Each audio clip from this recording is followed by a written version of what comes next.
في حياتنا العادية بنعدي كل يوم بمواقف وبنعدي بظروف بتبتدي تكون عندنا قناعات وتكون عندنا إيمان ويقين في بعض الأوقات بنبتدي نبقى عايشين بيها حياتنا بعد كده. أنا محمد طنطاوي ودي قناعات. القناعة اللي هنتكلم عليها النهاردة هي عن القناعة بالرزق أو الإيمان أو اليقين بالرزق، ودي كانت من الحاجات اللي عشان الواحد يوصل لمرحلة القناعة التامة أو اليقين بيها إن هي في الآخر الموضوع الرزق دي حاجة مكتوبة، خد وقت كتير طبعا وخد تجارب كتير. كان من ضمنها تجربة من التجارب اللي في ذاكرتي بشكل واضح جدا، ومن الحاجات اللي الواحد بيفتكرها طول الوقت وبتخلي الواحد بشكل ما طول الوقت على يقين تام بفكرة الرزق. القصة اللي هبتدي احكيها هي ابتدت في 2015. انا كنت شغال في شركة من اكبر الشركات في مصر ك 3D سوبرفايزر، وكنت بقالي فيها 5 سنين، وكنت عايز ابتدي اخد وقت شوية في البيت اريح شوية. طبيعة الشغلانة بتاعتنا بالذات زمان كانت اكتر من دلوقتي، كانت مرهقة جدا وبتحرق وقت كتير قوي والواحد ما بيشوفش تقريبا عيلته وحاجات كده.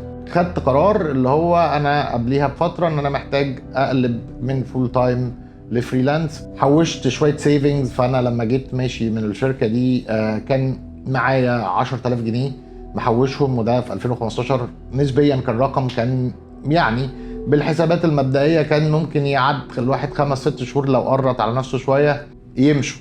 وبعد ما مشيت من الشركة كان في شغلانة فريلانس مع إحدى الدول العربية، كانت المفروض يجي لي منها $1,500. مظبط أموري وأنا أصلا يعني ارتست معروف في الماركت وشاطر وبتاع، فأنا اللي هو طالع بمنطق إن هو أنا كده كده خلاص كل حاجة مهندسها وكل حاجة مرتبها وما عنديش مساحة للغلط وعندي باك اب بلانز وعندي كل حاجة، فاللي هو ان شاء الله الخطه هتنجح. ده كان تفكير الواحد ساعتها. فاللي حصل ان انا بعديها بحوالي مثلا بعد ما سبت الشركه خلاص ما بقاش في دخل شهري وبتاع، وبعديها بحوالي مثلا شهر او حاجه شبه كده كنت بزور عيلتي في اسكندريه. عملت حادثه بالعربيه، حادثه ساذجه جدا جدا جدا. كنت ماشي على البحر يا دوبك فرمله بسيطه جدا، انا فرملت وراه يا دوبك لمسته، يعني اللي هو زي ما بنقول بوسته، يعني ما فيش حاجه تستاهل اي حاجه خالص. طلعت بدامجز في العربيه رهيبه جدا لدرجه ان هي خدت ال 10,000 جنيه كلها تقريبا، شبه غيرت ربع العربيه. كانت اوبل كورس انا فاكر. خدت كل السيفنجز اللي انا كنت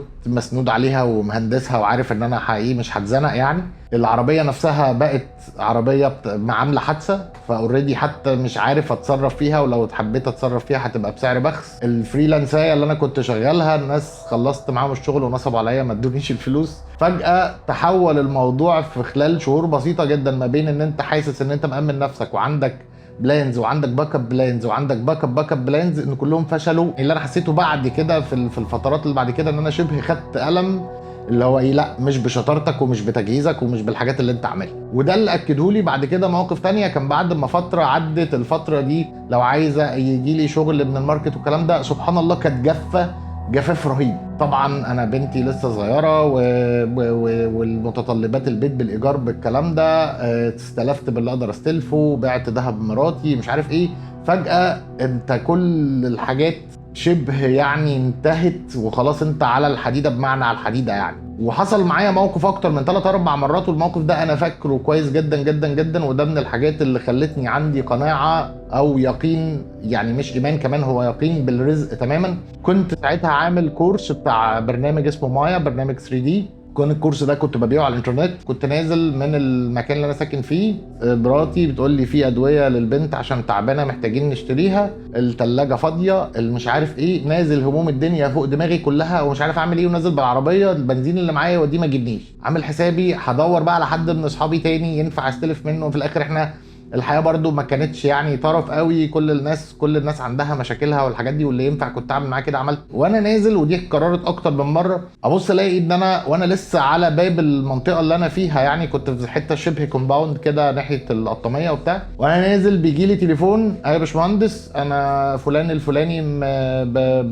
يعني مصري شغال في الامارات، وكنت عايز اشتري الكورس بتاعك وعايز احول لك الفلوس دلوقتي على ويسترن يونيون. ففجاه من ان انا نازل معيش غير 20 جنيه في جيبي، معيش بنزين يوديني ويجيبني، لكورس جاي حالا في الوقت اللي انا شايف فيه ان هو خلاص مفيش امل. الحركه دي اتكررت حوالي 3 او يعني مرتين او 3 مرات على بال ما افتكر. كانت هي سنه بالنسبه لي 2015 2016 يعني لغايه بدايه 2016 كده، كانت سنه بالنسبه لي علمتني ان هو الموضوع مش بشطارتي. اللي انا حسيته اللي حصل لي في الفتره دي ان انا كنت محتاج ألم عشان يفوقني ويفهمني ان الموضوع مش بايديا، ان الموضوع اعمل اللي عليك واتعب واعمل كل الكلام ده، بس في الاخر الرزق ده مكتوب لك، هيجي لك في الوقت المكتوب لك فيه، انت بس اعمل اللي عليك. ده من الحاجات اللي فرقت معايا جدا. طبيعه الحياه مثلا في شغلنا او الكلام ده، الواحد ممكن يخش بد او يخش يعني زي مناقصه او مش مناقصه، يعني شغلانه مثلا الواحد بيبقى بيقدم بيحط هو فيها رقم وغيري بيحط رقم وغيره بيحط رقم. كان زمان الواحد لما بيتقابل حاجات شبه كده كان بيبقى عنده الضيق. فكره اليقين بالرزق بالشكل ده بقى مخلي الواحد نفسيا اهدى. الحاجه اللي ما جاتليش من نصيبي مش من نصيبي انا تمام، ربنا يبارك اللي وصلت له. فده فادني ان انا بقيت في الشغل مركز في الشغل، مركز ان انا اعمل حاجه كويسه، ان انا اسعى ان انا اطور نفسي، ان انا اطور اللي حواليا وهكذا. بس مش معنى كده ان انا قاعد متكاسل وقاعد في البيت مش ما بعملش حاجه، لا بشتغل وبتعب وبعمل كل حاجه. بس الفكره ان انا عندي يقين ان انا وقت الفلوس اللي هتجيلي دي هتجيلي. الشغلانه دي ما جاتليش يبقى مش رزقي، هي كده كده مش مكتوبه لي، راحت لفلان ده رزقه. الموضوع مش بايديا باي حال من الاحوال. ووقت ما مهما عملت احتياطاتي، لو انا في دماغي ان هي بشطارتي وان هي بذكائي وبهندستي وبترتيبي للامور، هاخد على دماغي عادي جدا. مش هزعل ان الشغلانه ما جاتليش او ان الحاجه دي ما حصلتش او الكلام ده، لا انا ليا بنفسي، ليا بشغلي، ليا بان انا اطور حالي والناس اللي حواليا. وغير كده الرزق ده بتاع ربنا، هيجي جنيه هيجي 10 هيجي مليون هيجي مليار، دي بتاعت ربنا وهتيجي في وقتها. ماليش مساحه ان انا اقول لا هي دي جات لي ليه او ما جاتليش ليه، دي حاجه بتاعت ربنا، انا بس اعمل اللي عليا. ودي كانت قناعه من قناعاتي اللي اكتسبتها من خلال مواقف حقيقيه حصلت معايا شخصيا، وصلتني لبعض قناعات الواحد خلاص، او ايمان او يقين ببعض الحاجات. ونصيحتي في اخر يعني الحلقه دي ان هو فكره في الاخر هو اسعى، اتعب، ابذل مجهود، بس ما تحملش نفسك وما تحملش نفسيتك اكتر من اللازم، بفكرة اللي هو انت مش مسؤول عن الرزق، انت مسؤول عن الاجتهاد، مسؤول عن التعب، مسؤول عن المجهود. الرزق ده بتاع ربنا، هيجي وقت ما هو شايف وقته مظبوط بمكانه مظبوط. لو الرزق ده مش مكتوب لك مكتوب لحد تاني، فدي حاجة بتاعت ربنا برضه. انا محمد طنطاوي وكنت معاكم في قناعاتي.